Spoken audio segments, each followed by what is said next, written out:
Minister जी बैठिए बैठिए, आप नाम लिखवा देना। No no no reply. Yes prime minister please.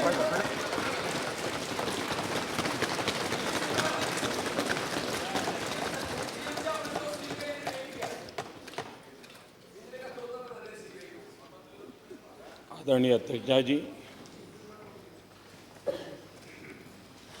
राष्ट्रपति जी ने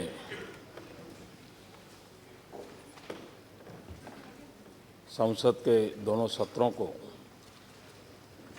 2017 के प्रारंभ में ही संबोधित किया। भारत किस तेजी से बदल रहा है, देश की जनशक्ति का सामर्थ्य क्या है, गांव गरीब किसान की जिंदगी किस प्रकार से बदल रही है, उसका एक विस्तार से खाका सदन में रखा था। मैं राष्ट्रपति जी के अभिभाषण पर धन्यवाद देने के लिए आपके समय उपस्थित हुआ हूं और मैं उनका हृदय से आभार व्यक्त करता हूं। इस चर्चा में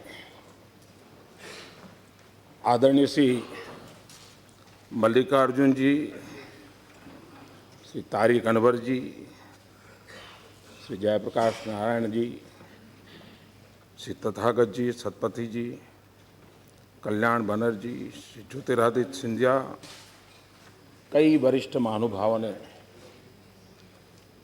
चर्चा को प्राणवान बनाया, कई पहलुओं को उजागर करने का प्रयास किया है और मैं इसके लिए चर्चा में शरीक होने वाले सभी आदरणीय सदस्यों का आभार व्यक्त करता हूं।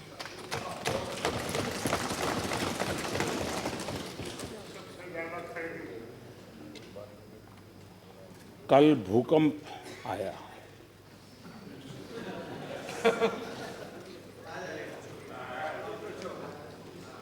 इस भूकंप के कारण जिन जिन क्षेत्रों में असुविधा हुई है, मैं उनके प्रति अपनी भावना व्यक्त करता हूं और केंद्र सरकार राज्य के पूरे संपर्क में है। स्थिति में कोई आवश्यकता हो तो कुछ टीमें वहां पहुंच भी गई है,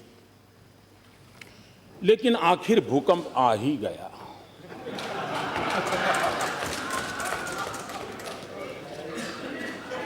मैं सोच रहा था कि ये भूकंप आया कैसे, क्योंकि धमकी तो बहुत पहले सुनी थी।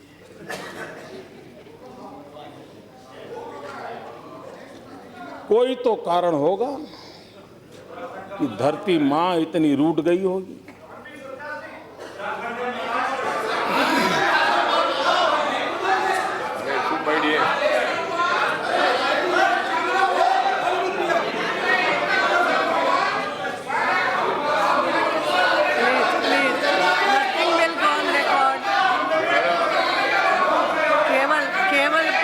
उनको बैठाइए प्लीज। कल्याण जी, यस, ये क्या, ये ठीक नहीं है, प्लीज। कल्याण जी,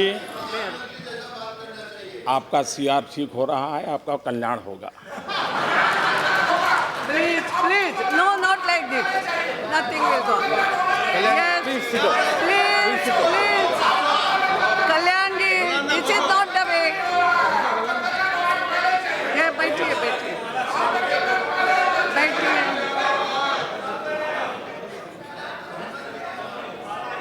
यस,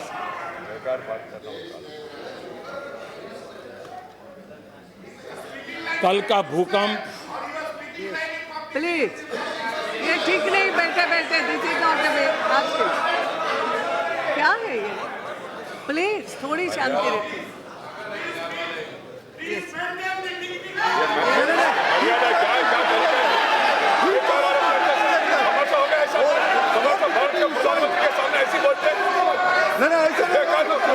बात करने दो। क्या बात है? सदन का गरिमा होता है। बैठिए। Please please take your seat. और डिग्निटी के बारे में आप Kalyan ji, Kalyan Banerjee, please this is not. He has to be named. Now I am warning you, ऐसा मत करो प्लीज। कल आपने भी अच्छा भाषण दिया, सबने सुना। नाउ आज बिल्कुल शांति से। हाँ तो आप बैठिए, प्लीज प्लीज बैठिए। Now please take your seat. Yes. आदरणीय अध्यक्षा जी,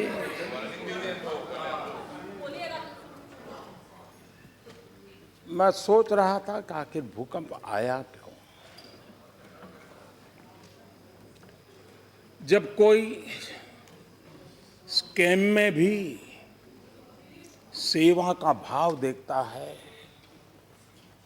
स्कैम में भी नम्रता का भाव देखता है, तो सिर्फ मां नहीं, धरती मां भी दुखी हो जाती है और तब जाकर के भूकंप आता है।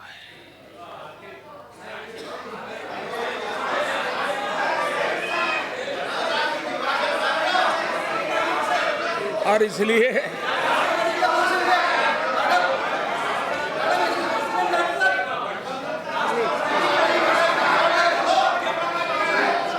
राष्ट्रपति जी ने अपने अभिभाषण में जनशक्ति का ब्यौरा दिया है। हम ये जानते हैं, कोई भी व्यवस्था हो, लोकतांत्रिक हो या अलोकतांत्रिक हो, जनशक्ति का मिजाज कुछ और ही होता है। कल हमारे मल्लिकार्जुन जी कह रहे थे कि कांग्रेस की कृपा है कि अब भी लोकतंत्र बचा है और आप प्रधानमंत्री बन पाए। वाह, क्या शेर सुनाया।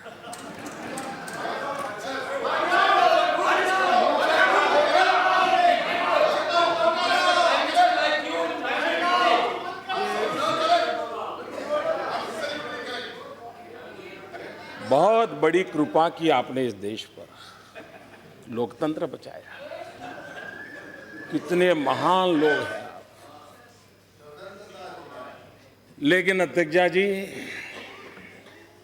उस पार्टी के लोकतंत्र को देश भली भांति जानता है। पूरा लोकतंत्र एक परिवार को आहूत कर दिया गया है।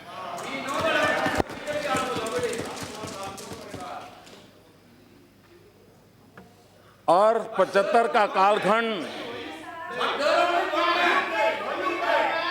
माननीय अध्यक्षा जी, 75 का कालखंड जब देश पर आपातकाल थोप दिया गया था, हिंदुस्तान को जेल खाना बना दिया गया था, देश के गणमान्य वरिष्ठ नेता जयप्रकाश बाबू समेत लाखों लोगों को जेल के सलाखों में बंद कर दिया गया था। अखबारों पर ताले लगा दिए गए थे और उन्हें अंदाज नहीं था कि जनशक्ति क्या होती है। लोकतंत्र को कुचलने के ढेर सारे प्रयासों के बावजूद भी इस देश की जनशक्ति का सामर्थ्य था कि लोकतंत्र पुनः प्रस्थापित हुआ। और उस जनशक्ति की ताकत है कि गरीब मां का बेटा भी इस देश का प्रधानमंत्री बन सकता है।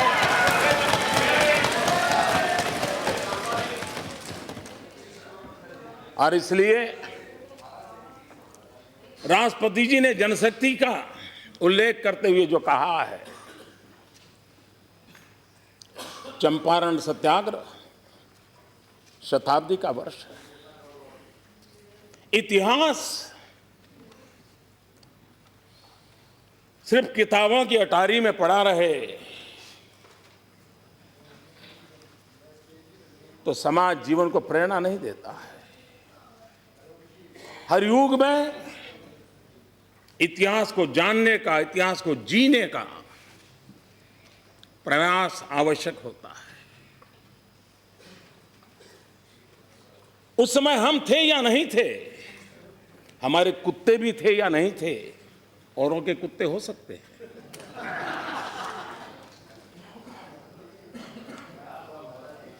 हम कुत्तों वाली परंपरा से पले बड़े नहीं हैं।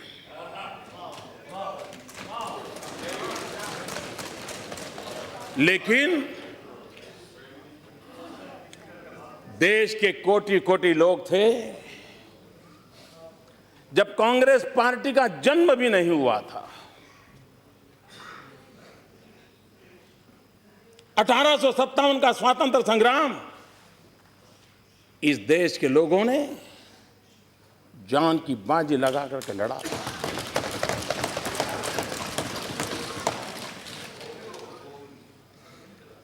और सबने मिल करके लड़ा था। संप्रदाय की कोई भेद रेखा नहीं थी। और तब भी कमल था, आज भी कमल है।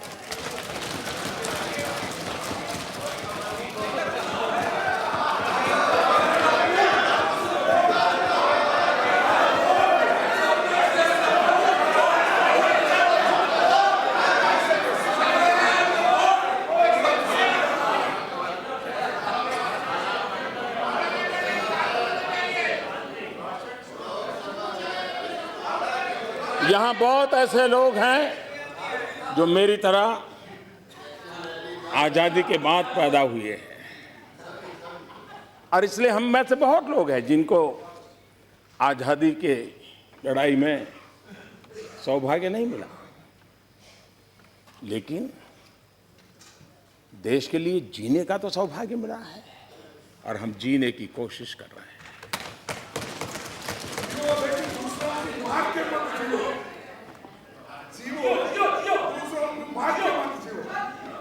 माननीय अध्यक्ष जी,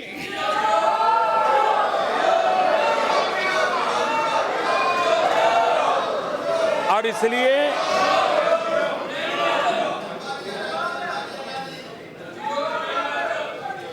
अपार जनशक्ति देश ने दर्शन किए हैं। लाल बहादुर शास्त्री जी, उनकी अपनी गरिमा थी। युद्ध के दिन थे, हर हिंदुस्तानी के दिल में भारत विजय के भाव से भरा हुआ माहौल था। और उस समय जब लाल बहादुर शास्त्री जी ने कहा था, देश ने अन्न त्याग के लिए पहल की थी। सरकार बनने के बाद आज के राजनीतिक वातावरण को हम जानते हैं। ज्यादातर राज्य व्यवस्थाओं ने, राजनेताओं ने, राज्य सरकारों ने, केंद्र सरकारों ने जन सामर्थ्य को करीब करीब पहचानना छोड़ दिया है, और लोकतंत्र के लिए सबसे बड़ा चिंता का विषय भी रहता है। मुझ जैसे एक सामान्य व्यक्ति ने बातों बातों में कह दिया था कि जो अफोर्ड कर सकते हैं वो गैस की सब्सिडी छोड़ दें। जब हम जनता से कट जाते हैं, जनमन से कट जाते हैं। 2014 में हम चुनाव लड़ रहे थे तो एक दल इस मुद्दे पर चुनाव लड़ रहा था कि 9 सिलेंडर देंगे कि 12 सिलेंडर देंगे। हमने आकर के 9 और 12 की चर्चा को कहां ले गए। हमने कहा जो अफोर्ड कर सकते हैं वो सब्सिडी छोड़ सकते हैं क्या। सिर्फ कहा था।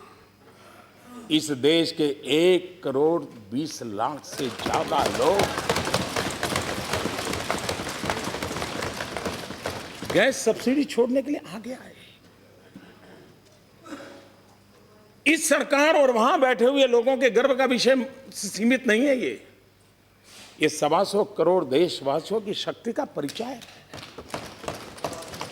और मैं इस सदन को प्रार्थना करता हूं, राष्ट्रपति जी के उद्बोधन के माध्यम से प्रार्थना करना चाहता हूं और देश के राजनीतिक जीवन में निर्णायक की अवस्था में बैठे हुए निर्णय प्रक्रिया के भागीदार सबको आह्वान करता हूं कि हम हमारे देश की जनशक्ति को पहचानें, उस सामर्थ्य को पहचानें।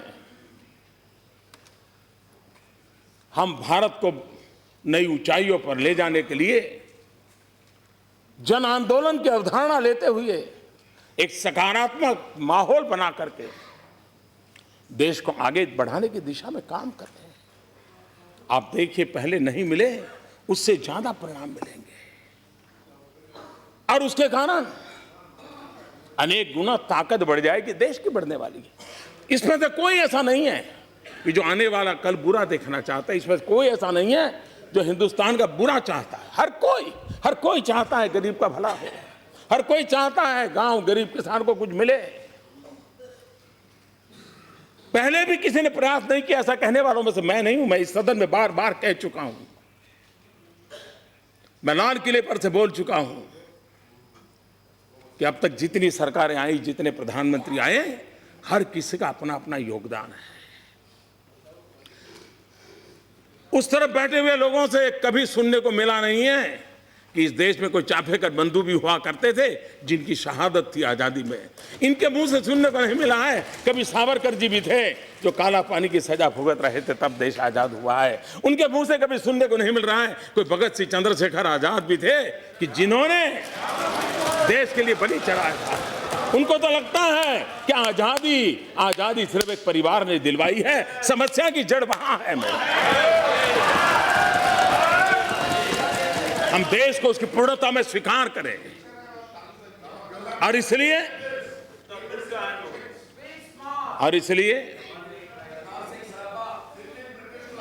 जनशक्ति को जोड़ करके हमारे यहां शास्त्रों में कहा गया है,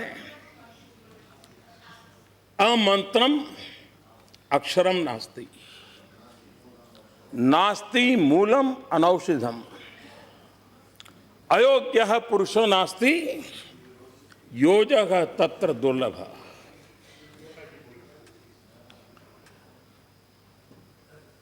कोई अक्षर ऐसा नहीं होता है जिसको मंत्र में जगह पाने का पोटेंशियल ना हो।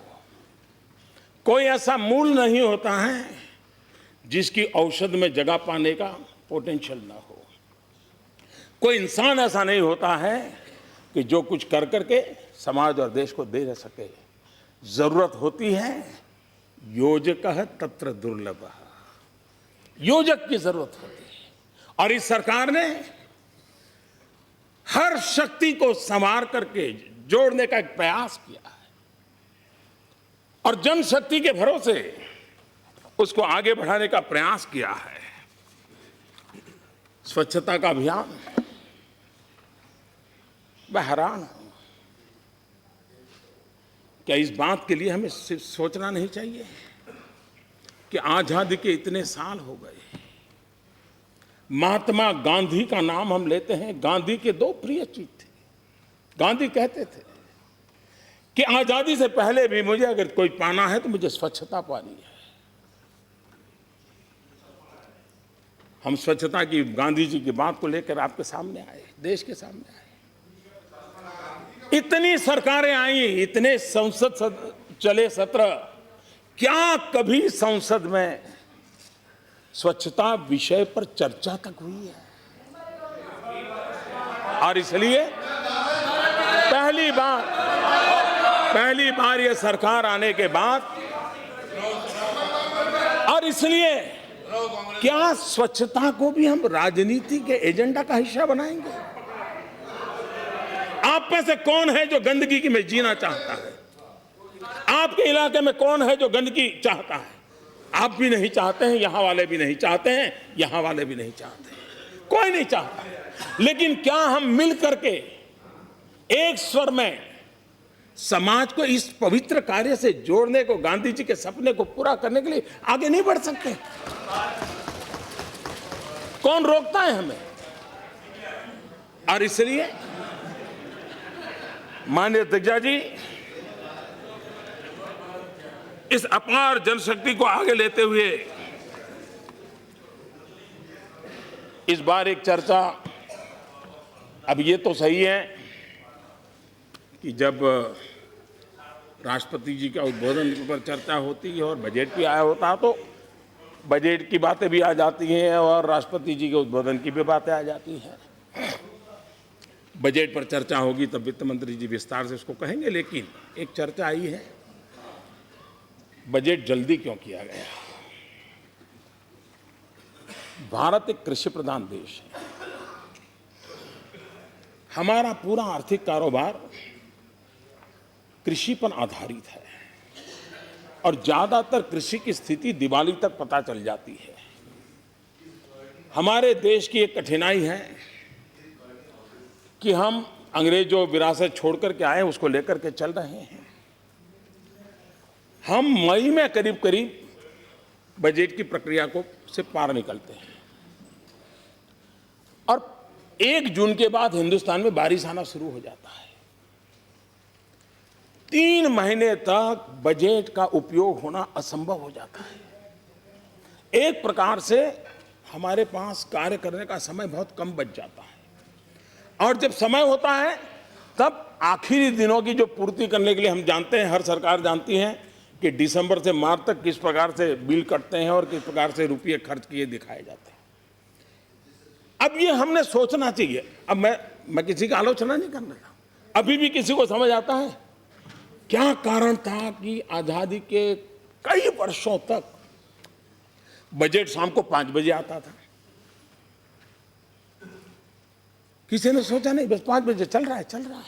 क्यों चल रहा है भाई? 5 बजे इसलिए बजट चलता था कि यूके की पार्लियामेंट के टाइम के हिसाब से हिंदुस्तान में अंग्रेजों के जमाने से शाम को 5 बजे बजट आया। अब हमने उसको ही चालू रखा और हम बहुत कम लोगों को मालूम होगा, हम घड़ी ऐसे पकड़ते हैं तो इंडियन टाइम है, लेकिन घड़ी ऐसे पकड़ते हैं तो लंदन टाइम है। आपके पास घड़ी है तो देख लीजिए। उसी प्रकार से हाँ, ये दिखाने के लिए ताकि कई लोगों को बहुत चीजें समझ नहीं आती, पता नहीं पड़ता।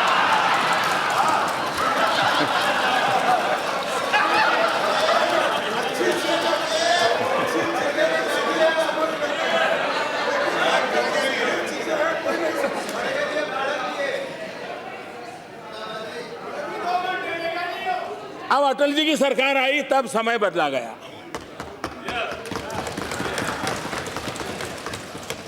हमारा भी प्रयास है और जब आपकी सरकार थी तब आप लोगों ने भी बजट के समय के संबंध में कमेटी बनाई थी, उसका विस्तृत रिपोर्ट है और आप भी चाहते थे कि भाई ये समय बदलना चाहिए और उन्होंने जो प्रपोजल दी है हमने उसी को पकड़ा है, लेकिन आप लोग नहीं कर पाए क्योंकि आपकी प्रायोरिटी अलग है। आप चाहते नहीं थे ऐसा नहीं है, लेकिन उस प्रायोरिटी में नंबर कब लगेगा। तो इसलिए जो बातें आपके समय हुई है उन बातों को ये बड़े गर्व से कहना चाहिए, आपको फायदा उठाइए ना। ये तो हमारे समय हुआ था।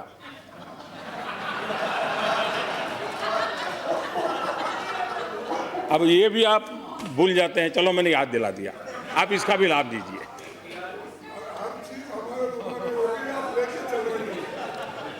रेलवे के संबंध में भी विस्तार से चर्चा जब बजट की होगी, लेकिन एक बात हम समझे कि 90 साल पहले जब रेल बजट आता था तब ट्रांसपोर्टेशन का एक प्रमुख मोड सिर्फ रेलवे था।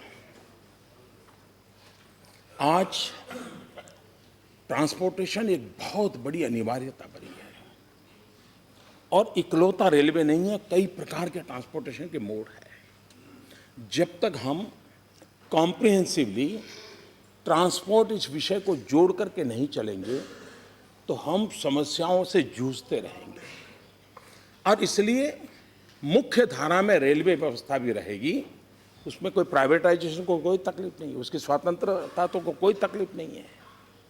लेकिन सोचने के लिए सरकार एक साथ कॉम्प्रिहेंसिव हर प्रकार के मोड ऑफ ट्रांसपोर्ट को देखना शुरू करे, आवश्यक है। और हमने जब से आए हमने रेलवे में बजट में बदलाव किया है। आप जानते हैं कि पहले पहले बजट में हमारे गौड़ा जी ने बताया था कि करीब 1500 घोषणाएं हुई थी और कौन मजबूत है, कौन हाउस में ज़्यादा परेशान करता है, उसको ध्यान में रख करके, उसको खुश रख करके एक चीज़ बोली दी जाती थी। वो भी ताली बजा देता था, अपने इलाके में जाके बता देता था ये काम हो गया। हमने देखा साहब 1500 ऐसी चीज़ें हुई थी जिनका कागज पर ही मोक्ष हो गया था। तो ये ऐसा हम क्यों करते हैं? मैं जानता हूं इससे राजनीतिक दृष्टि से हमें नुकसान होता है, लेकिन किसी ने तो जिम्मा लेना पड़ेगा। देश में जो गलत चीजें डेवलप हो चुकी हैं उसको हम रोकें। और ब्यूरोक्रेसी को सूट करता है जी, ऐसी चीजों को सूट करती हैं कि राजनेता ताली बजा दे, वो उनकी गाड़ी चलाते रहे। मुझे नहीं चलानी है जी। देश के सामान्य मानवी की आशा आकांक्षाओं के लिए फैसले लेने हैं, अच्छे फैसले लेने का प्रयास है, अच्छी तरह करने का प्रयास है, और इसलिए हम उस दिशा में आगे बढ़ रहे हैं, हम इसको काम को कर रहे हैं। एक विषय नोटबंदी का आया। पहले दिन से ये सरकार कह रही है हम नोटबंदी पर चर्चा करने के लिए तैयार है, लेकिन आप लोगों को लगता था कि टीवी पर कतार देखते हैं तो कल कभी न कभी कुछ हो जाएगा, फिर देखेंगे।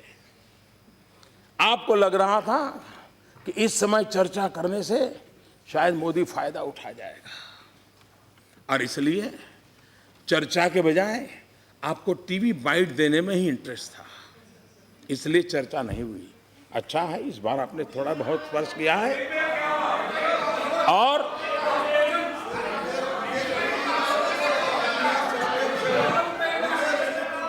nothing. Only Prime Minister statement, nothing. 70 days बर्बाद किया आपने सदन को। कितना बड़ा बदलाव आया है। और मुझे विश्वास है कि जो बारीकी से चीजों का अध्ययन करते हैं, अब तक उनका ध्यान नहीं गया है, तो मैं चाहूंगा कि उनका ध्यान जाए। 2014 के पहले का वक्त देख लीजिए, 2014 मई के पहले का, वहां से आवाज उठती थी कि कोयले में कितना खाया, 2G में कितना गया, जल करप्शन में कितना गया, वायु करप्शन में कितना गया, आसमान के करप्शन में कितना गया, कितने लाख गए, यही वहां से आवाज आती थी। कि मेरे लिए कितनी खुशी की खबर है कि जब वहां से आवाज आती थी मोदी जी कितना लाए, कितना लाए, कितना लाए, तब आवाज उठती थी कितना गया, अब आवाज उठ रही कितना लाए। इससे बड़ा जीवन का संतोष क्या हो सकता है? इससे बड़ा जीवन का, यही तो सही कदम है, यही तो सही कदम है। दूसरा, हमारे खड़गे जी ने कहा कि काला धन हीरे जवाहरात में है, सोने में है, चांदी में है, प्रॉपर्टी में है। मैं आपकी बात से सहमत हूं, लेकिन ये सदन जानना चाहता है ये ज्ञान आपको कब हुआ?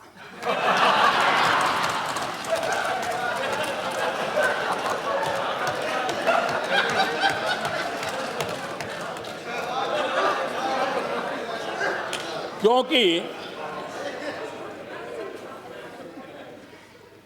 इस बात का कोई इनकार नहीं कर सकता है कि भ्रष्टाचार का प्रारंभ नगद से होता है, उसकी शुरुआत नगद से होती है, परिणाम में प्रॉपर्टी होती है, परिणाम में ज्वेलरी होती है, परिणाम में गोल्ड होता है, शुरुआत नगद से होती है। दूसरा, आपको मालूम है कि यही बुराइयों के केंद्र में है, बेरावी प्रॉपर्टी है, जवाहरात है, गोल्ड है, चांदी है। जरा आप लोग बताइए 1988 में जब समान राजीव गांधी देश के प्रधानमंत्री थे, पंडित नेहरू से भी ज्यादा बहुमत इस सदन में आपके पास था, दोनों सदन में आपके पास था। पंचायत से पार्लियामेंट तक सब कुछ आपके कब्जे में था। आप ही आप थे, कोई नहीं था। 1988 में आपने बेनामी संपत्ति का कानून बनाया। आपको जो ज्ञान आज हुआ है, क्या कारण था कि 26 साल तक उस कानून को नोटिफाई नहीं किया गया? क्या कारण था उसको दबाव कर? अगर उस समय नोटिफाई किया होता तो जो ज्ञान आज आपको हुआ है, 26 साल पहले की स्थिति थोड़ी ठीक थी। देश बहुत जल्दी साफ सुथरा होने की दिशा में एक काम हो जाता। वो कौन लोग थे जिनको कानून बनने के बाद ज्ञान हुआ कि अब कानून दबाने में फायदा है? वो किस परिवार? आप इससे बच नहीं सकते।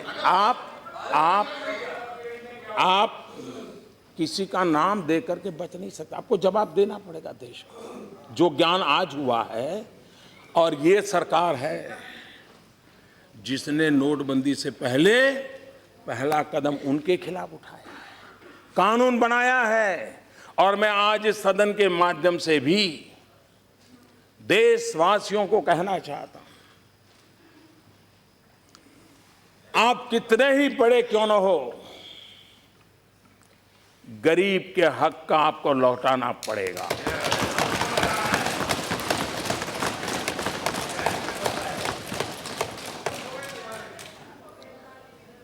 और मैं इस रास्ते से पीछे लौटने वाला नहीं हूं। मैं गरीबों के लिए लड़ाई लड़ रहा हूं और गरीबों के लिए लड़ाई लड़ता रहूंगा। इस देश के गरीबी के मूल में, इस देश में गरीबी के मूल में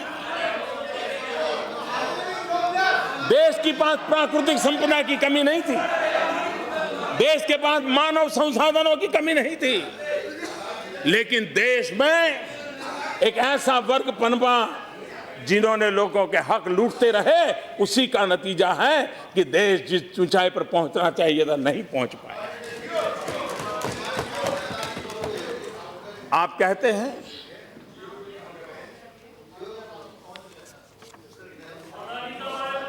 कुछ लोग, उसकी जिनकी एजेंसी होगी वो बोलेंगे।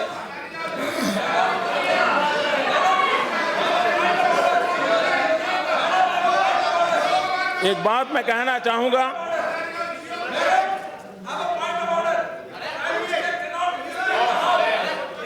क्या है? You cannot be disturbing the house like this. Please take your seat. No, you cannot be disturbing like this. Nothing is, आप चिंता मत। हम ये जानते हैं कि अर्थव्यवस्था तो Nothing is going on record. Please. इस बात का कोई इनकार नहीं कर सकता है, बस गला एक समांतर अर्थव्यवस्था डेवलप हुई थी। और ऐसा नहीं है, ये काम भी आपके संज्ञान में भी पहले भी आया था। ये विषय आप ही की सरकार की, आप ही की कमिटियों ने भी आपको सुझाया था। जब इंदिरा जी राज करती थी तब यशवंतराव जी चौहान ये विषय लेकर के उनके पास गए थे, और तब जाकर के उन्होंने कहा था कि क्यों भाई कांग्रेस को चुनाव नहीं लड़ने का? आपको निर्णय गलत नहीं था, चुनाव का डर था। हमें चुनाव की चिंता नहीं है, देश की चिंता है, इसलिए हम निर्णय किए। और ये बात निश्चित है, कोई इनकार नहीं कर सकता है कि कोई भी व्यवस्था में कैश कितना, चेक कितना, एक कारोबार डेवलप हो चुका है। और एक प्रकार से जीवन का हिस्सा बनाया है। जब तक आप उसको गहरी चोट नहीं लगाओगे तब तक स्थिति से बाहर नहीं आओगे। और इसलिए हमने जो फैसले किए हैं, आपने किस प्रकार से देश चलाया, ऐसा लगता है कि कुछ दलों के दिलो दिमाग में चारवाक का मंत्र उनके जिंदगी में बहुत काम आ गया है। उन्होंने चारवाक के ही मंत्र को लेकर के शायद, और तभी जाकर के कोई अंग्रेजी कवि को उल्लेख करते हुए ये भी कह देते बड़े बड़े व्यक्ति कि मरने के बाद क्या है, क्या देखा है। अभी तो चारवाक का तत्व ज्ञान है। मैं उस सदन में जाऊंगा तब इसका उल्लेख बराबर डिटेल में करूंगा। लेकिन चारवाक कहते थे, यावत जीवेत सुखम जीवेत, ऋणम कृत्वा घृतम पिबेत, भस्मीभूतस्य देहस्य पुनरागमनम कुतः। जब तक जियो मौज करो, जियो, जब तक जियो मौज करो। चिंता किस बात की, कर्ज करो और घी पियो। उस जमाने में संस्कार के लिए घी कहा भाई, भगवत मान, नहीं तो और कुछ पीने का कहते हैं।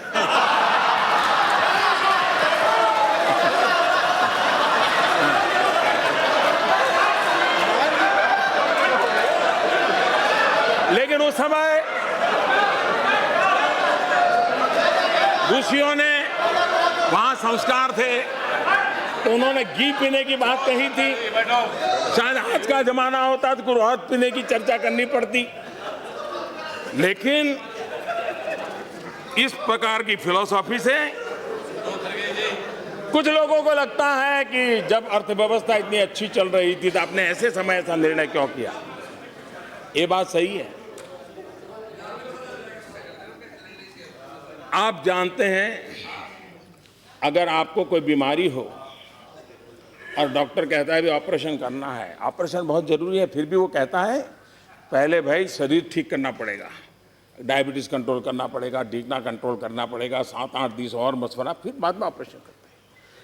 जब तक वो स्वस्थ नहीं होता है ऑपरेशन करना नहीं पसंद करता डॉक्टर, कितनी भी गंभीर स्थिति है। डीमोनेटाइजेशन के लिए ये समय इतना पर्याप्त था कि देश की अर्थव्यवस्था तंदुरुस्त थी। अगर दुर्बल होती हम ये कतई सफलतापूर्वक नहीं कर पाते। ये तब सफल होता है ताकि अर्थव्यवस्था मजबूत थी। और इसी समय दूसरा, इसका समय, ऐसा मत सोचिए कि हड़बड़ी में होता है। इसके लिए मोदी का अध्ययन करना पड़ेगा आपको।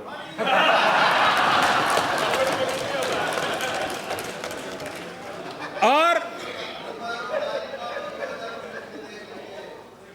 आप देखिए, हमारे देश में साल भर में जितना व्यापार होता है, करीब करीब उतना ही व्यापार दिवाली के दिनों में हो जाता है। यानी 50% दिवाली के दिनों में, 50% साल भर। एक प्रकार से पूरा उद्योग, व्यापार, किसानी, सब काम दिवाली के आसपास उसकी पीक पर पहुंच जाता है। उसके बाद नेचुरल लल पीरियड हमारे देश में हमेशा होता है। दिवाली के अलावा दुकानदार भी 15-15 दिन बंद रख करके बाहर चले जाते हैं, लोग अपने आप घूमने। ये प्रॉपर टाइम था कि जबकि सामान्य कारोबार ऊंचाई पर पहुंच गया है, उसके बाद अगर 15-20 दिन दिक्कत होती है और फिर 50 दिन में ठीक ठाक हो जाएगा। और मैं आज देख रहा हूं कि जो मैंने हिसाब किताब कहा था उसी प्रकार से गाड़ी चल रही। और इसलिए आप ये भी जानते हैं,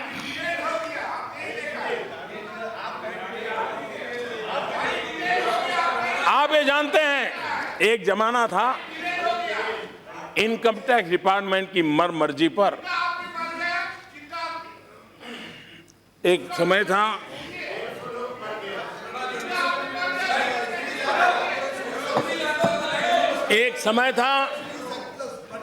जब देश में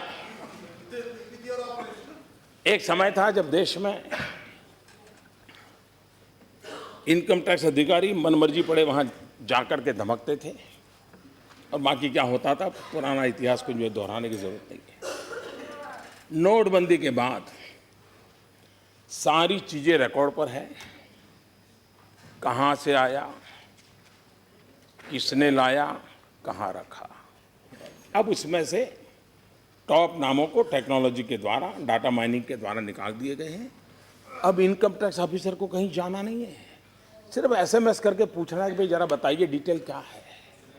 आप देखिए किसी भी प्रकार का अफसरशाही के बिना जिसको भी मुख्य धारा में आना है उसके लिए एक अवसर प्राप्त हो चुका है। और मैं मानता हूं इससे बहुत क्लीन इंडिया, जैसे स्वच्छ भारत का मेरा अभियान चल रहा है, वैसा ही आर्थिक जीवन में स्वच्छ भारत का अभियान भी बहुत तेजी से आगे बढ़ रहा है। और बेनामी संपत्ति का कानून पास हो चुका है, नोटिफाई हो चुका है। और जदा खड़गे जी ने कहा वहीं पर सब कुछ है। अच्छा सुझाव आपने दिया है, हम भी कुछ करके दिखाएंगे। और जो भी सुन रहे हैं वो भी समझे और उसके प्रावधान पढ़ लें कि कितना बड़ा कठोर कानून है। जिसके पास भी बेनामी संपत्ति है उनसे मेरा आग्रह है अपने चार्टर्ड अकाउंटेंट से जरा पूछ ले आखिर के प्रावधान क्या है। और इसलिए मेरा सबसे आग्रह है कि मुख्य धारा में आइए, देश के गरीबों का भला करने के लिए आप भी कुछ कंट्रीब्यूट कीजिए, आप भी कुछ कंट्रीब्यूट कीजिए।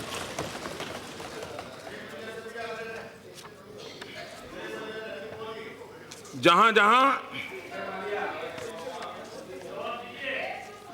कभी कभी लगता है कि ये निर्णय अचानक हुआ क्या, मैं जरा जानकारी देना चाहता हूं। जिस दिन हमारी सरकार बनी सबसे पहला काम किया कैबिनेट में एसआईटी बनाई। सुप्रीम कोर्ट ने कहा था और लंबे अरसे तक लटका पड़ा था कि विदेश के काले धन के लिए एसआईटी बनाओ, हमने बनाई। सुप्रीम कोर्ट ने कहा था उस प्रकार से बनाई। और सुप्रीम कोर्ट ने क्या कहा था, क्या कहा था? 26 मार्च 2014, since 1947 for 65 years nobody thought of bringing the money straight away in foreign banks to the country. The government has failed in its role for 65 years. This court feels that you have failed in your duty, and so it gives an order for the appointment of the committee headed by former judges of this court. 3 years have passed, but you have not done anything to implement the order. What have you done? Except for filing one report, you have done nothing. ये 24 मार्च 2014 को supreme court ने उस सरकार को कहा है।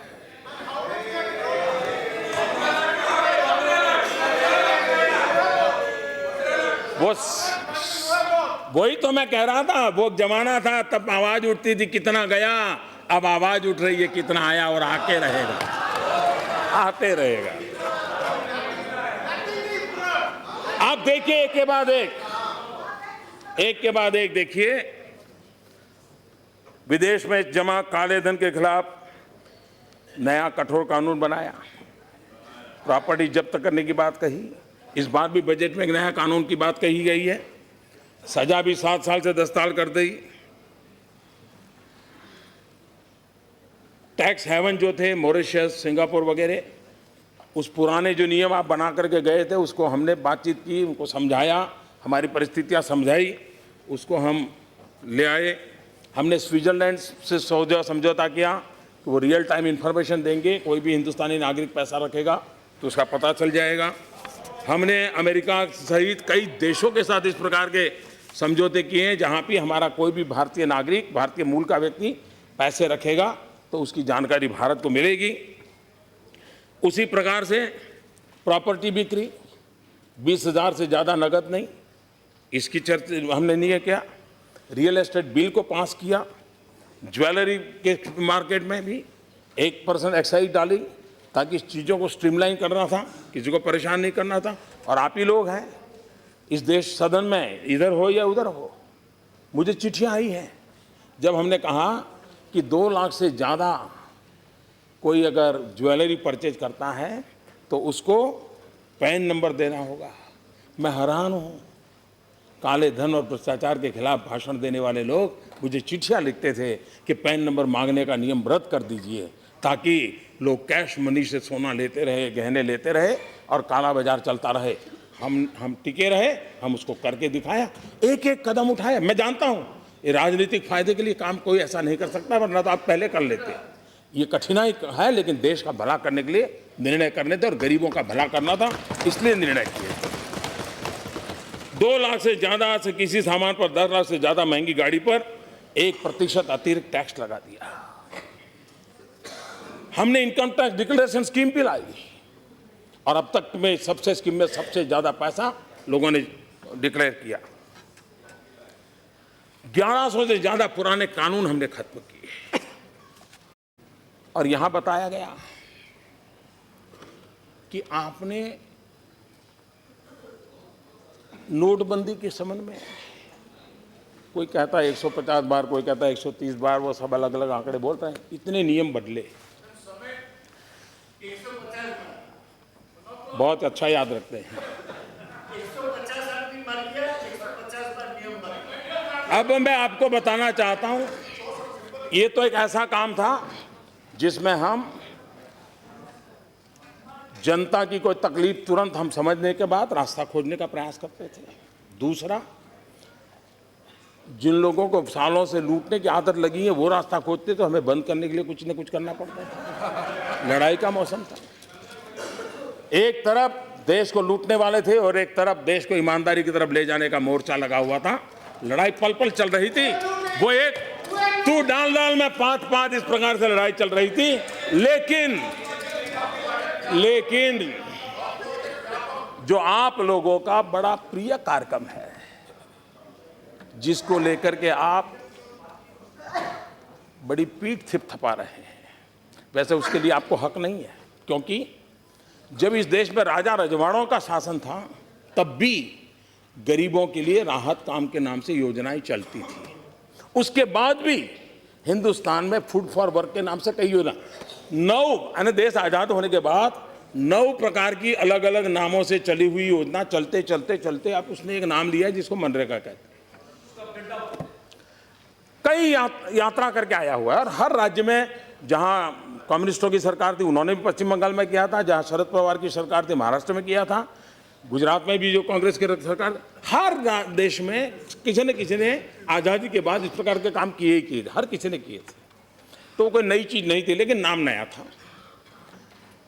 लेकिन देश को और आपको खुद को भी जान करके आश्चर्य होगा कि शांत रूप से इतने सालों से चली हुई योजना के बाद भी मनरेगा में 1035 बार परिवर्तन किए हैं। 1035 बार नियम बदले गए।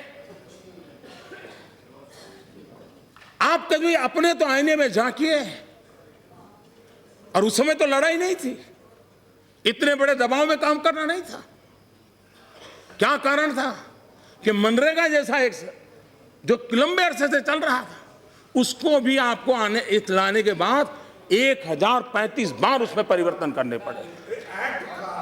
और इसलिए नियमों में परिवर्तन किया। एक्ट तो एक बार हो गया, एक्ट 1035 बार परिवर्तित नहीं हुआ है। और इसलिए मैं आज You listen to the honorable Prime Minister ना? We have listened to you. हमने सुना है आपको, आप भी शांति से सुनिए। और इसलिए आज मैं आपको 40 मिनट के बजाय 1.25 घंटे मिल चुके थे बाबू। और इसलिए मैं कहना चाहूंगा, आज मुझे आपको काका हाथरसी की एक कविता के शब्द सुनाता हूं। काका हाथरसी के कविता के शब्द सुनाता हूं, और मैं काका हाथरसी को याद करता हूं तो कोई उत्तर प्रदेश के चुनाव के साथ न जोड़े, क्योंकि उनके हर चुनाव में काका हाथरसी की बात तो चलती रहती थी। काका हाथरसी ने किया था, काका हाथरसी ने कहा था अंतरपट में खोजिए, अंतरपट में खोजिए, छिपा हुआ है खोट। अंतरपट में खोजिए, छिपा हुआ है खोट। और काका हाथर सिंह ने आगे कहा है, मिल जाएगी आपको बिल्कुल सत्य रिपोर्ट।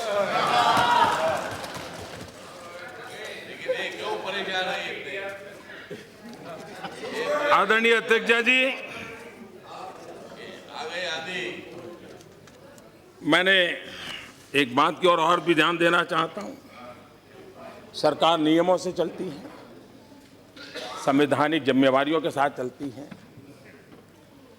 जो नियम आपके लिए थे वो नियम हमारे लिए भी हैं, लेकिन फर्क कार्य संस्कृति का होता है। नीतियों की ताकत भी नियत से जुड़ी हुई होती है। अगर नियत में खोट है तो नीतियों की ताकत माइनस में चली जाती है, जीरो छोड़ो माइनस में चली जाती है। और इसलिए हमारे देश में उस कार्य संस्कृति को भी समझने की जरूरत। जब भी हम कुछ बोलते हैं यहां से, ये तो हमारे समय था, ये तो हमारे समय था, तो आज मुझे लग रहा है मैं ही उसी पर खेलूं। थोड़ा आपके मैदान में खेलने के लिए आना पसंद करूंगा आज मैं। और इसलिए ऐसा क्यों हुआ? ऐसा तो नहीं है कि आपको ज्ञान नहीं था। आपको ज्ञान कल ही हुआ ऐसा थोड़ा था, आपको जानकारी थी। लेकिन महाभारत में कहा है इस प्रकार से, जानामि धर्मम न च मे प्रवृत्ति। जानामि अधर्मम न च मे निवृत्ति। धर्म क्या है वो तो आप जानते हैं, लेकिन वो आपकी प्रवृत्ति नहीं थी। अधर्म क्या है वो भी जानते थे, लेकिन उसे छोड़ने का आपका सामर्थ्य नहीं था।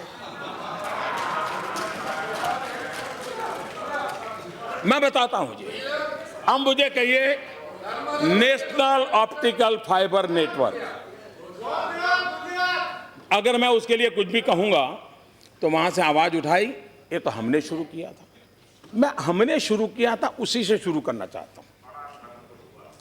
अब देखिए,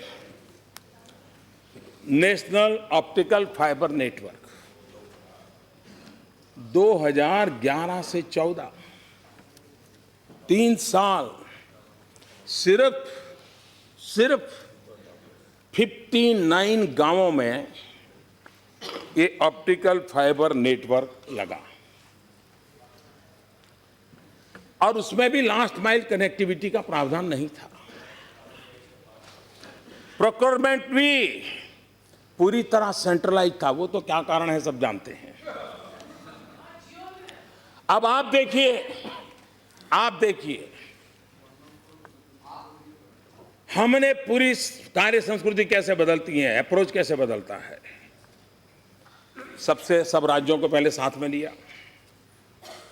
लास्ट माइल कनेक्टिविटी मतलब स्कूल में ऑप्टिकल फाइबर नेटवर्क मिलना चाहिए, अस्पताल में मिलना चाहिए, पंचायत घर में मिलना चाहिए, इस प्राथमिकताओं को तय किया। प्रोक्योरमेंट क्या था, वो भारत सरकार के हाथ से रख करके हमने उसको डिसेंट्रलाइज कर दिया। और परिणाम ये आया कि इतने कम समय में अब तक 76,000 गांवों में optical fibre network last mile connectivity के साथ पूरा हो गया।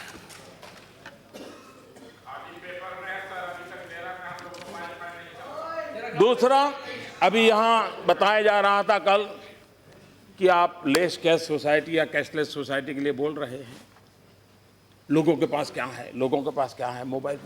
मैं हैरान हूं। मैं तो 2007 के बाद से जितने चुनाव सभाएं सुनी हैं, आपके नेता गांव-गांव जाके कहते हैं कि राजीव गांधी कंप्यूटर रिवॉल्यूशन लाए, राजीव गांधी मोबाइल फोन लाए, राजीव गांधी ने गांव-गांव कनेक्टिविटी कर दी।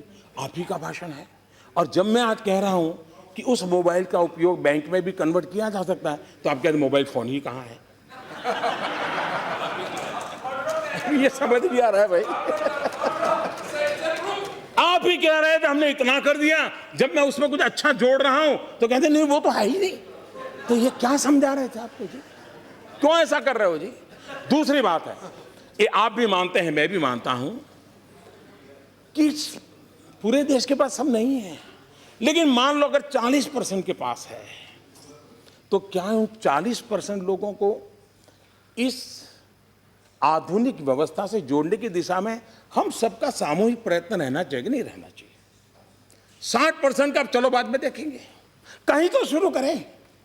और इसका लाभ है डिजिटल करेंसी को हम कम ना आके, आज हमारा एक एक एटीएम उसका संभालने के लिए एवरेज 5 पुलिस वाले लगते हैं। करेंसी को एक जगह से दूसरे ले जाने के लिए सब्जी और दूध के मोबिलाइजेशन के लिए जितना खर्चा होता है उससे ज्यादा उसके मोबिलाइजेशन से खर्चा होता है। अगर हम इस बातों को समझे तो जो कर सकते हैं, सब नहीं कर पाएंगे हम समझ सकते हैं, लेकिन जो कर सकते हैं उनको करने के लिए प्रोत्साहित करना ये नेतृत्व का काम होता है, किसी भी दल का हो। उससे लोगों का भला होने वाला है।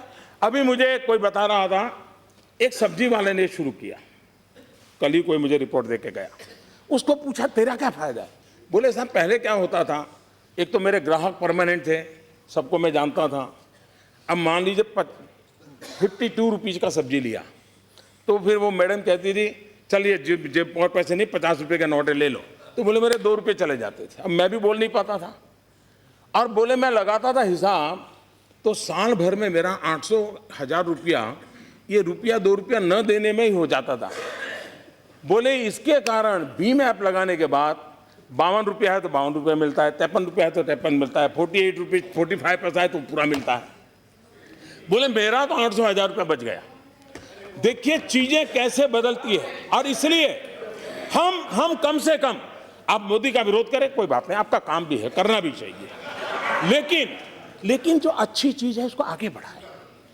जहां है मान लीजिए गांव में नहीं है, शहरों में है तो आगे तो बढ़ाओ भाई, उसको योगदान करो, देश का भला होगा, हम और किसी व्यक्ति का भला नहीं है। और इसलिए मैं आग्रह करूंगा कि ऐसी चीजों में हम मदद कर सकते हैं तो करनी चाहिए। कार्य संस्कृति कैसे बदलती है? अब ये रोड बनाना क्या हमारे आने के बाद हुआ क्या?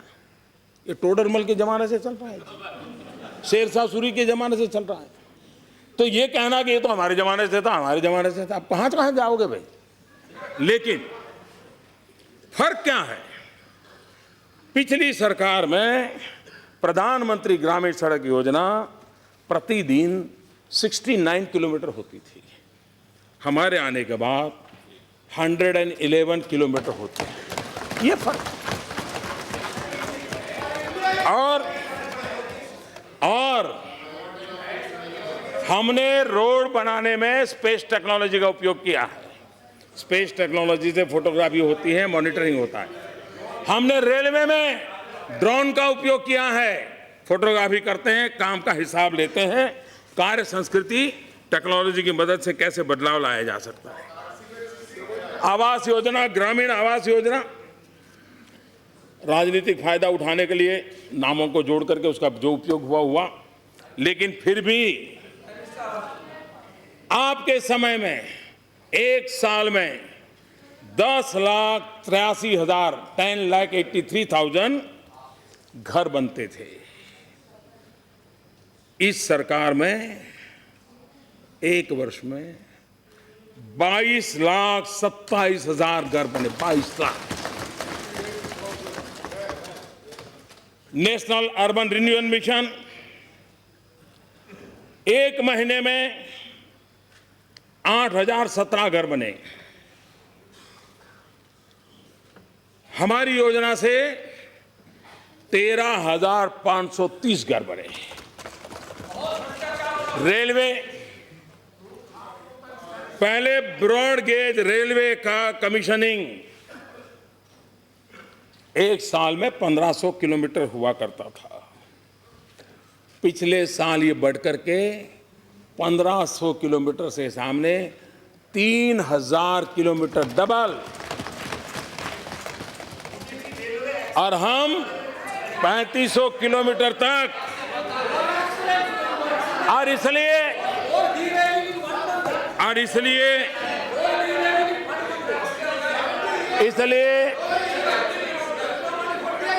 ये परिणाम अचानक नहीं आए। योजनाबद्ध तरीके से हर पल हर चीज का मॉनिटर करते करते करते यही लोग, यही कानून, यही मुलाजिम, यही फाइल, यही माहौल, उसके बाद भी बदलाव लाने में हम तेज गति से आगे बढ़ रहे हैं। और ये अचानक नहीं होता है, इसके लिए पुरुषार्थ करना पड़ता है। और इसलिए हमारे शास्त्रों में कहा गया है, उद्यमेन ही सिद्धंति कार्याणि न मनोरथै। उद्यमेन ही सिद्धंति कार्याणि न मनोरथै न ही सुप्तस्य सिंहस्य प्रविशन्ति मुखे मृगा।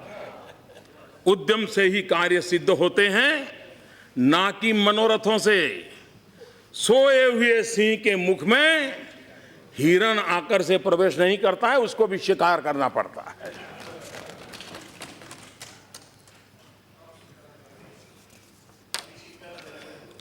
आदरणीय अध्यक्ष महोदय, कुछ मूलभूत परिवर्तन कैसे आते हैं? हम जानते हैं कि राज्यों के इलेक्ट्रिसिटी बोर्ड,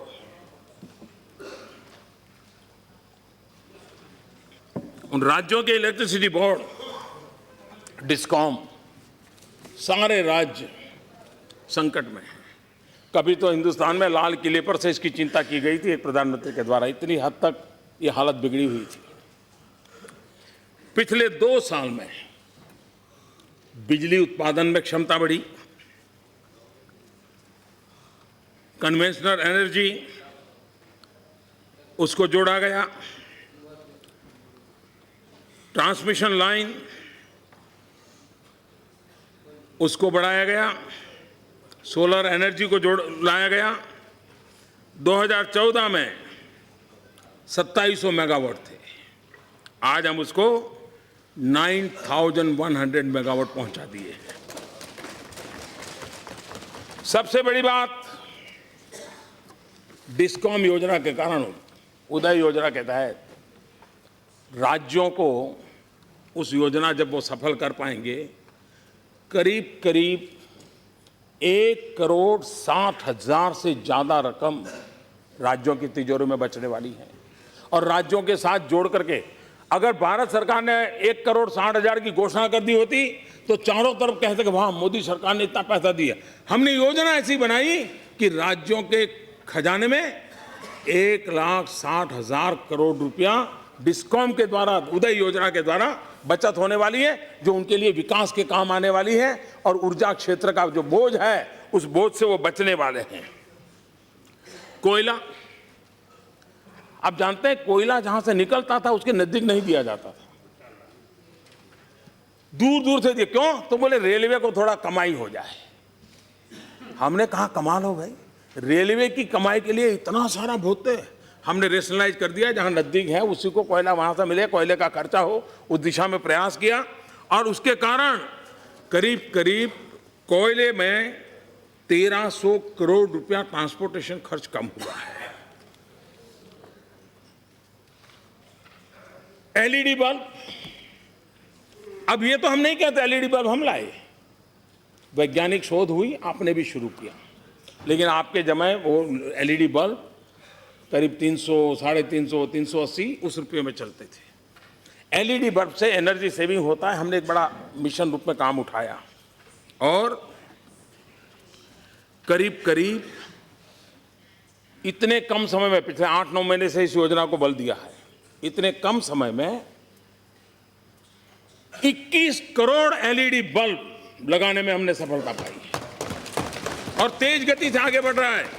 और अब तक जो एलईडी बल्ब लगे हैं उसके कारण परिवारों में जो बिजली का बिल आता था, वो जो बिजली की बिल कम हुआ है, वो परिवारों में करीब करीब 11,000 करोड़ रुपयों का बचत हुई है। अगर किसी सरकार ने बजट में 11,000 करोड़ बिजली उपभोक्ताओं को देने का तय किया होता तो अखबारों में हेडलाइन बनती है। हमने एलईडी बल्ब लगाने मात्र से 11,000 करोड़ रुपया बिजली का बिल सामान्य मानवी के घर में कम किया है। कार्य संस्कृति अलग होती है तो कैसा परिवर्तन आता है, इसका ये नमूना है। और इसलिए हमने इस काम को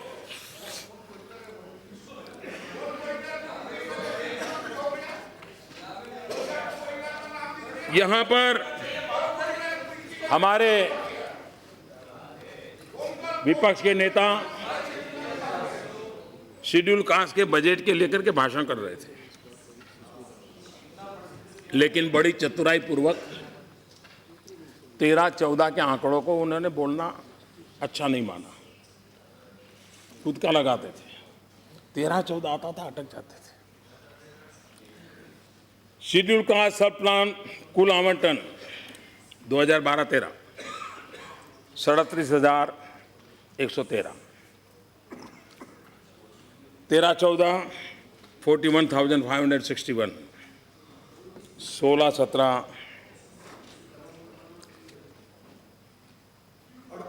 38,833, 16-17 40,920, 33.7% इंक्रीज, 33.7% इंक्रीज।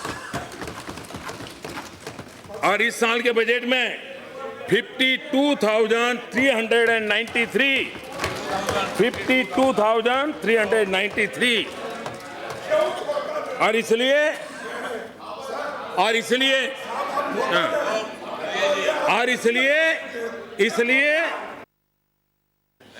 और ये नहीं कह सकते, ये नहीं कह सकते, आप ये झूठ है, ये नहीं कह सकते।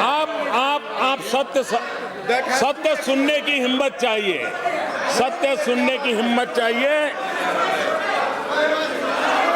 एक और काम मैं बताना चाहता हूं, ये सरकार भ्रष्टाचार के खिलाफ लड़ाई लड़ने वाली सरकार है। भ्रष्टाचार के खिलाफ लड़ाई लड़ने के समय किस प्रकार से काम किए जाते हैं। 17 मंत्रालय के 84 योजनाएं हमने डायरेक्ट बेनिफिट ट्रांसफर आधार योजना के साथ जोड़ करके उसको आगे किया। और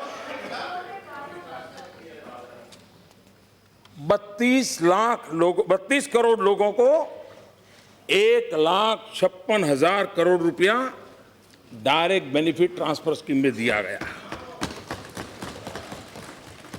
अब उससे क्या लाभ हुआ है, और इसको समझना होगा कि किस प्रकार से हर गली मोहल्ले में चोरी लूट की व्यवस्था रही थी। और मैं जानता हूं इतनी बारीकी से हर जगह पर चोरी लूट को रोकूंगा तो मेरे पर कितना तूफान होगा। और तब जाकर मैंने गोवा में बोला था कि मैं जानता हूं, मैं ऐसे निर्णय करता हूं, मेरे पर क्या बीतेगी मुझे मालूम है, आज भी मालूम है। और इसमें दोबारा कहता हूं, ऐसे ऐसे बड़े बड़े लोगों को तकलीफ हो रही है और ज्यादा होने वाली है। उसके कारण मुझे अंदाज है मुझ पर क्या क्या जुल्म होने वाले हैं, उसके लिए तैयार, उसके लिए तैयार। क्योंकि देश के लिए मैंने ये प्रण लेकर के निकला हुआ इंसान हूं, और इसलिए मैं कदम उठा रहा हूं। पहली योजना, हमारे यहां गैस सिलेंडर जाते थे, सब्सिडी मिलती थी। जब उसको आधार योजना से जोड़ा तो उसका लीकेजेज करीब 26,000 करोड़ रुपए से ज्यादा लीकेजेज रुका, जिसका परिणाम ये आया कि 1.5 करोड़ गरीब परिवारों को गैस का कनेक्शन देने में हम सफल हुए।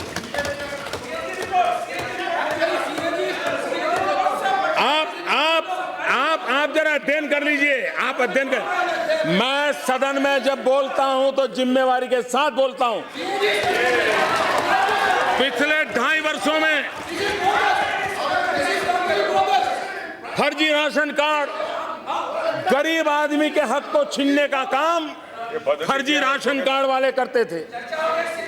गरीब को जो मिलना चाहिए उसको बिचौलिए अपने यहां फर्जी राशन कार्ड के थप्पे रखते थे और माल चुरा लेते थे और काले बाजारी में बेचते थे। जब से हमने टेक्नोलॉजी का उपयोग किया, आधार का उपयोग किया, करीब करीब 4 करोड़ 3 करोड़ 95 लाख करीब 4 करोड़ फर्जी राशन कार्ड पकड़े गए। उससे करीब करीब 14,000 करोड़ ये इतनी रकम बिचौलियों मार खाते थे, गरीब के हक का मार खाते थे, वो मुख्य धारा में आया और गरीबों की तरफ बढ़ गया। मनरेगा में आधार से पेमेंट दिया जाता है,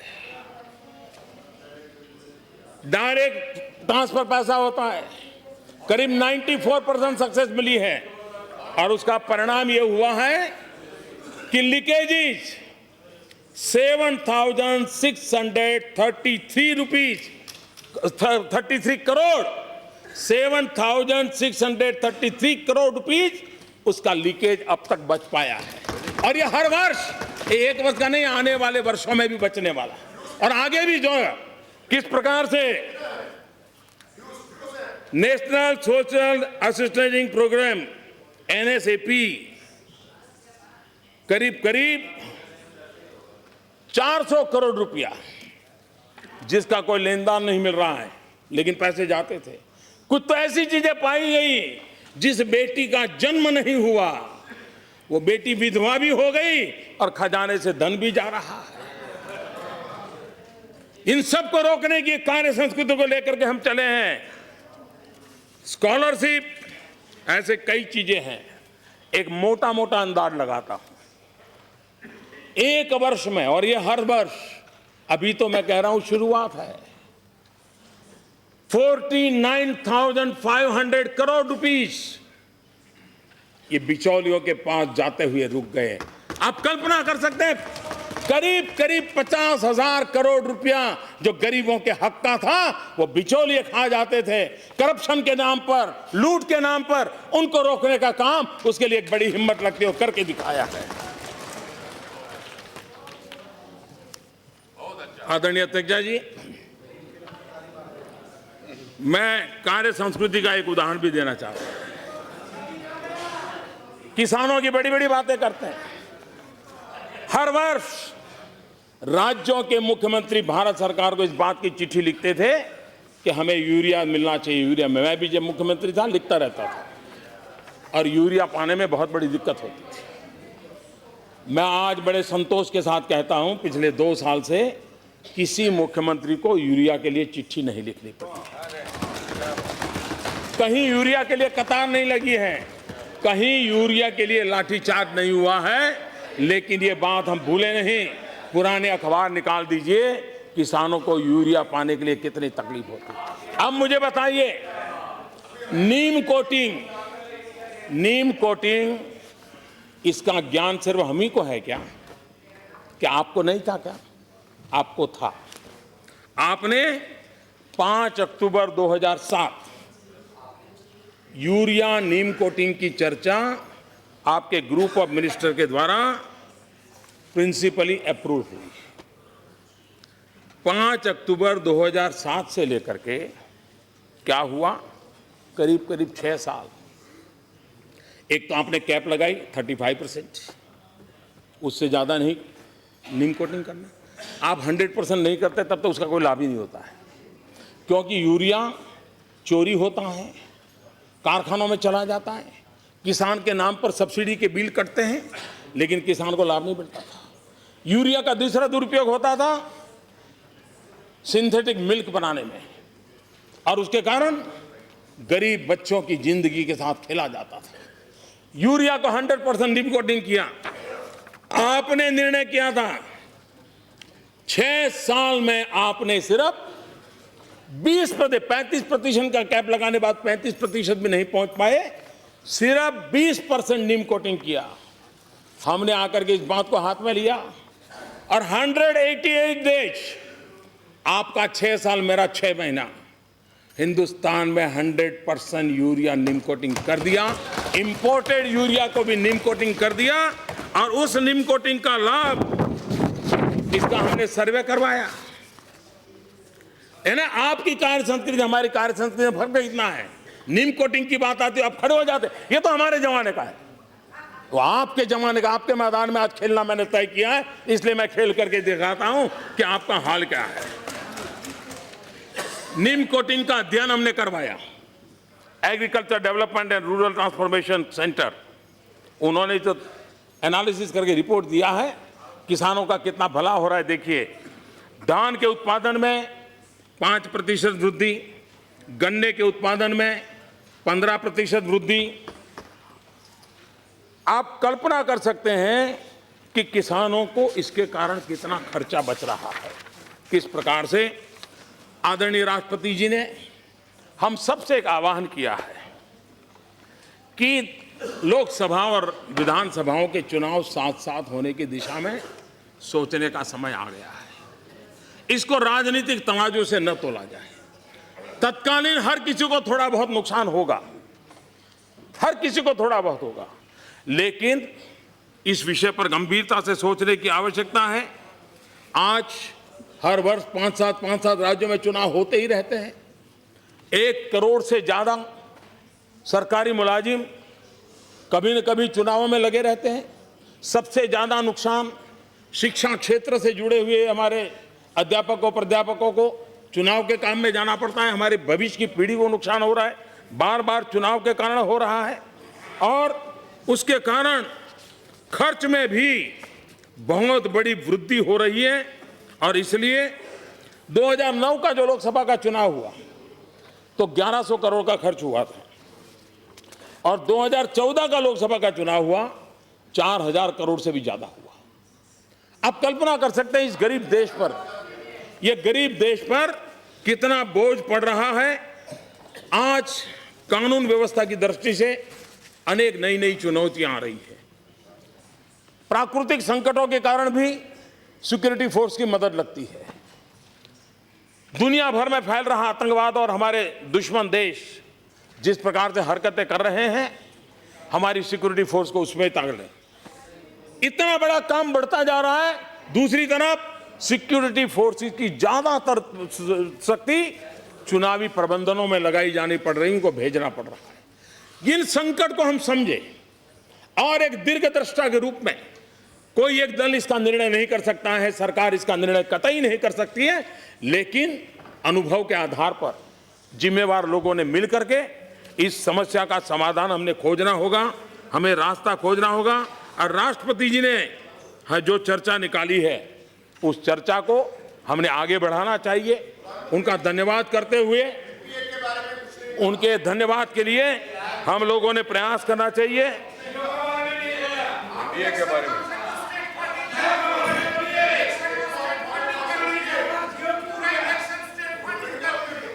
आदरणीय अध्यक्षा जी, हमारे देश की ग्रामीण अर्थकारण को मजबूत किए बिना देश का अर्थकारण आगे नहीं बढ़ता है। मैं हैरान हूं, हमारे विपक्ष नेता को राष्ट्रपति जी के संबोधन में दलित, पीड़ित, शोषित, वंचित, युवा, मजदूर, इनके उल्लेख से भी परेशानी हुई। क्या इस देश में दलित, पीड़ित, शोषित, वंचित इन लोगों को, इन लोगों का, क्या उन लोगों का राष्ट्रपति के भाषण में स्थान नहीं होना चाहिए? उसे पीड़ा होनी चाहिए। मैं हैरान हूं कि ऐसी पीड़ा क्यों होती है। हमने कृषि सिंचाई योजना पर बल दिया, क्योंकि मैं मानता हूं, अब आप देखिए मनरेगा में कैसा मूलभूत परिवर्तन आया। आपने 3 साल में सिर्फ 600 करोड़ रुपए बढ़ाया था, हमने आकर के 2 साल में 11,000 करोड़ रुपए बढ़ा दिया। क्यों? हमने उसमें स्पेस टेक्नोलॉजी का उपयोग किया है, हमने उसके अंदर जियो टैगिंग का व्यवस्था की है, और हमने बल दिया है कि तालाब पर बल दिया जाएगा कि सिंचाई, ये सबसे बड़ी बात है। मत्स्य पालन के लिए भी छोटे छोटे तालाब काम आ सकते हैं, गरीब व्यक्ति कमा सकता है, और उसके कारण करीब 10 लाख से ज्यादा तालाब बनाने का संकल्प लेकर के हम चल रहे हैं। और पिछले बार भी हमने तालाब की ओर बल दिया था, उसी से हमारे जो किसान हैं उनको एक बहुत बड़ा लाभ होने की संभावना है। मॉनिटरिंग की व्यवस्था है, जियो टैगिंग के कारण मॉनिटरिंग की व्यवस्था है, उसका भी लाभ होगा। और स्पेस टेक्नोलॉजी, सैटेलाइट के अंदर बहुत चीजें होने के बावजूद भी हम उसका उपयोग नहीं किए। हमने सैटेलाइट छोड़ करके ही अखबारों में, सुर्खियों में जगह बनाने का प्रयास किया। ये सरकार है जिसने लगातार भरपूर प्रयास किया है और उसको भी आगे बढ़ाने के लिए काम करें। प्रधानमंत्री फसल बीमा योजना, फसल बीमा योजना पहले भी थी, लेकिन फसल बीमा लेने के लिए किसान तैयार नहीं था। फसल बीमा पहले भी थी, लेकिन किसान के हकों की रक्षा नहीं होती थी।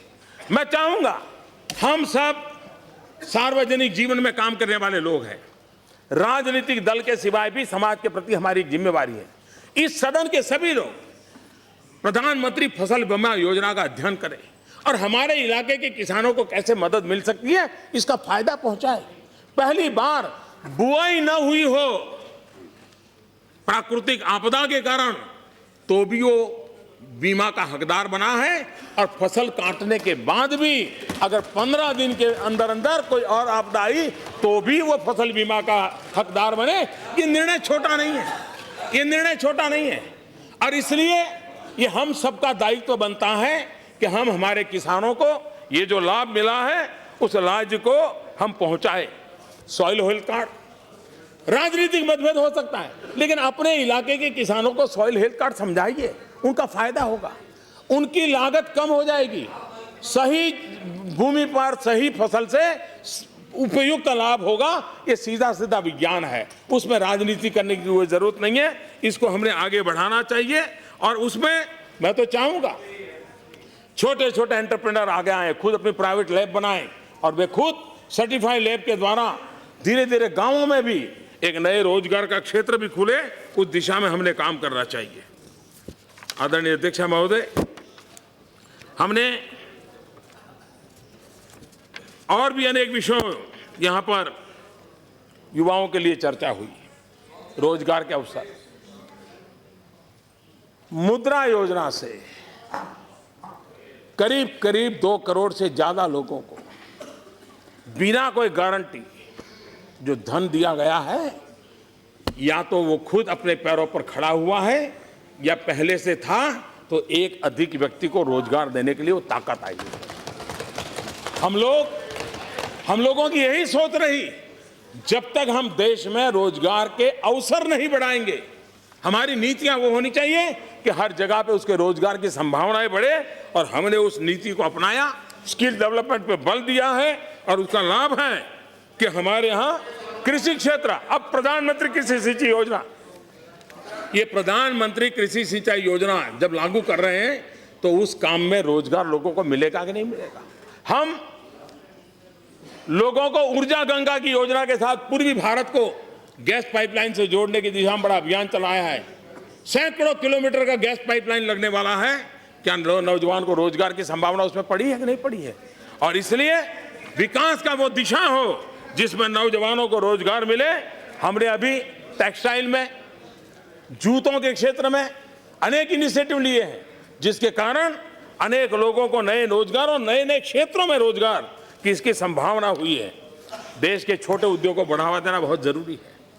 इस बजट में भी बहुत महत्वपूर्ण फैसले किए हैं, और छोटे छोटे उद्योगों को जितना बल मिलेगा उसके कारण हमारे देश में रोजगार की संभावनाएं बढ़ेगी। जीरो डिफेक्ट, जीरो इफेक्ट, ये अगर हमारा प्रोडक्शन का क्राइटेरिया रखे तो हम दुनिया के मार्केट को भी कैप्चर कर सकते हैं, और हमारे छोटे उद्योगकारों की एक्सपोर्ट करने की ताकत होती है। बड़े बड़े उद्योगकारों को छोटे छोटे पुर्जे लगते हैं, वो छोटे छोटे कारखानों से मिलते हैं और बहुत बड़ा इंजीनियरिंग की दुनिया में हम मिरेकल कर सकते हैं। और इसलिए सरकार ने, और अभी बजट में जो योजना लाए हैं नए बजट में, उसका लाभ 96% उद्योगकारों को मिलने वाला है। 96%। 4% जो बड़े लोग हैं वो बाहर रह गए, लेकिन 50 करोड़ से कम वाले करीब 96% है, उन सबको फायदा मिल रहा है, और बहुत बड़ा फायदा मिल रहा है। उसके कारण रोजगार के लिए बहुत बड़ी संभावनाएं बढ़ने वाली है। यहां पर सर्जिकल स्ट्राइक, मैं हैरान हूं। अपने सीने पर हाथ रख करके पूछिए, सर्जिकल स्ट्राइक के पहले 24 घंटे राजनेताओं ने कैसे कैसे बयान दिए थे, कैसी भाषा का प्रयोग किया था। लेकिन जब देखा कि देश का मिजाज अलग है, उनको अपनी भाषा बदलनी पड़ी। और मैं आपसे आग्रह करता हूं, यह बहुत बड़ा निर्णय था और इस निर्णय को कोई मुझे पूछता नहीं है। नोटबंदी में तो पूछता है कि मोदी जी सीक्रेट क्यों रखा, कैबिनेट को नहीं बताया, ऐसा कुछ। कैबिनेट को भी नहीं बताया, बोले कैबिनेट को भी नहीं बताया। सर्जिकल स्ट्राइक के संबंध में कोई नहीं पूछ रहा है। भाइयों बहनों, हमारे देश की सेना उसके जितने गुणगान करे, हमारी देश की सेना का जितना गुणगान करे उतना कम है। और इतने बड़े फलक में इतनी सफल सर्जिकल स्ट्राइक की है। सर्जिकल स्ट्राइक आपको परेशान कर रही है, मैं जानता हूं। सर्जिकल स्ट्राइक आपको परेशान कर रही है और इसलिए सर्जिकल स्ट्राइक आपकी मुसीबत यह है कि पब्लिक में जाके बोल नहीं पाते हो, अंदर पीड़ा अनुभव कर रहे हो, ये आपकी मुसीबत है। लेकिन आप मान के चलिए, ये देश हमारी सेना इस राष्ट्र की रक्षा के लिए पूरी सामर्थ्यवान है, पूरी शक्तिवान है। आदरणीय अध्यक्ष महोदय, यस प्लीज। मुझे विश्वास है कि हम इस सदन में संवाद हो, नए नए शोध हो, नए नए विचारों को रखा जाए, क्योंकि हम लोग तो ज्ञान के पुजारी हैं, विचारों का स्वागत करने वाले लोग हैं। जितने नए विचार मिलेंगे, किसी भी दिशा में से विचार आए, जरूरी नहीं है कि विचार इसी दिशा में आए, इसी दिशा में विचार आए, उत्तम विचारों का स्वागत है। क्योंकि हमें सबने मिलकर के, अल्टीमेट हम सबका उद्देश्य है हमारे देश को आगे बढ़ाना। अल्टीमेटली हम सबका उद्देश्य है देश को बुराइयों से मुक्त कराना। अल्टीमेटली हमारा उद्देश्य है कि इस देश को नई ऊंचाइयों पर ले जाना। और विश्व के अंदर एक अवसर आया है, ऐसे अवसर बहुत कम आते हैं। आज की जो विश्व की अवस्था है उसमें भारत के लिए एक अवसर आया है। इस अवसर का अगर हम फायदा उठाएं और एक स्वर से, एक ताकत के साथ हम दुनिया के सामने प्रस्तुत होंगे, मुझे विश्वास है विश्व में भी जो सपना देख करके हमारे पूर्वज चले थे उसको हम पूरा कर सकते हैं। आदरणीय अध्यक्ष महोदय, आपने मुझे समय दिया, सदन ने मुझे सुना, इसके लिए मैं आपका आभारी हूं। और मैं फिर एक बार आदरणीय राष्ट्रपति जी को हृदय से अभिनंदन करते हुए मेरी बात को विराम देता हूं। बहुत बहुत धन्यवाद। ऑनरेबल